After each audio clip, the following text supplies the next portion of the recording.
Bonjour Adrien Levrin, vous êtes responsable des programmes au H7 à Lyon. Le H7, c'est le lieu totem du numérique de la métropole de Lyon. Est-ce que vous pouvez prendre quelques instants pour nous expliquer en quoi consiste le rôle du H7? Bien sûr. Déjà, grand merci Philippe pour l'accueil. H7, c'est quoi? C'est un accélérateur de start-up qui accompagne les start-up dans leur croissance et dans leur impact. On existe depuis 2019 avec une volonté forte du territoire d'avoir un lieu totem, tu l'as très bien dit, du numérique de la métropole de Lyon, qui associe innovation et entrepreneuriat.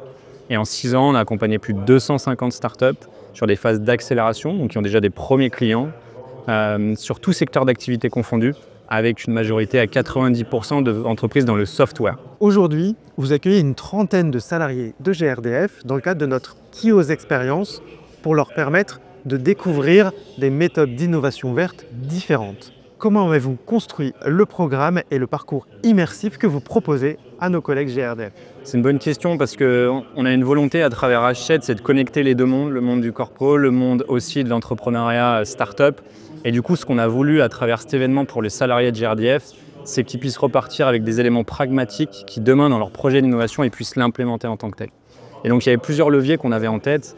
Tout d'abord, la notion de technologie avant tout. Donc, c'est un événement dédié à la tech et à l'impact. Donc, sur l'ensemble des conférences qui sont présentes, c'est le cas.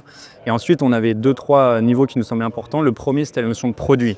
Comment, finalement, quand on entreprend, on doit penser un produit, comment on doit le mettre sur le marché, comment on doit s'assurer d'itérer pour avoir le produit qui répond finalement à un besoin. Ça, c'était notre première réflexion et on l'a trouvé à travers l'ensemble des conférences aujourd'hui où il y en a 35.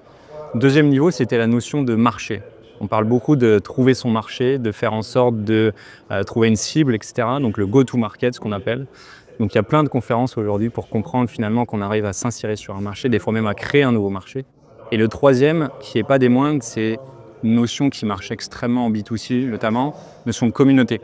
Comment on arrive à fédérer des gens autour de son projet, qui sont conquis, qui souhaitent être ambassadeurs et du coup qui demain vont faire passer à l'échelle les projets. Et c'est à mon avis, en tout cas, ce que peuvent être confrontés les salariés dans un grand groupe, les notions de produits pour s'assurer que ça tient la route, des notions de marché parce qu'il faut que des clients qui l'achètent, et une notion de communauté en interne et en externe de l'entreprise. Vous venez de nous parler de ce monde corporel, de l'institutionnel de l'entreprise avec le monde des startups. Chez GRDF, on réalise des appels à projets qui nous permettent justement d'aller à la rencontre de ce monde des startups et des PME innovantes. Selon vous, comme vous êtes vraiment un spécialiste de l'accélération des startups, quelles sont les bonnes astuces ou les choses à savoir entre ces deux mondes pour qu'une startup et une grande entreprise puissent travailler ensemble? Bonne question. Pas évident parce que les contraintes et les timings sont extrêmement différents. D'un côté, des startups qui ont des besoins de réponse dans le mois, des grands groupes qui ont plutôt des 6 mois en tête. Je pense qu'en tout cas, notre rôle, nous, à H7, c'est de créer les conditions de rencontre. Et en ça, on le fait vraiment de différentes fonctions.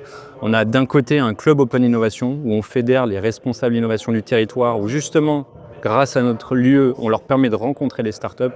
Et le meilleur exemple, c'est aujourd'hui, finalement, il y a plus de 30% des participants qui viennent de grands groupes. Donc, c'est le meilleur moyen pour qu'ils se rencontrent. Premier niveau. Et deuxième niveau, finalement, c'est du sourcing. On travaille beaucoup avec des corpos, notamment avec EDF qu'on a récemment fait sur des sujets de décarbonation. Les enjeux d'identifier des solutions du territoire sur la décarbonation.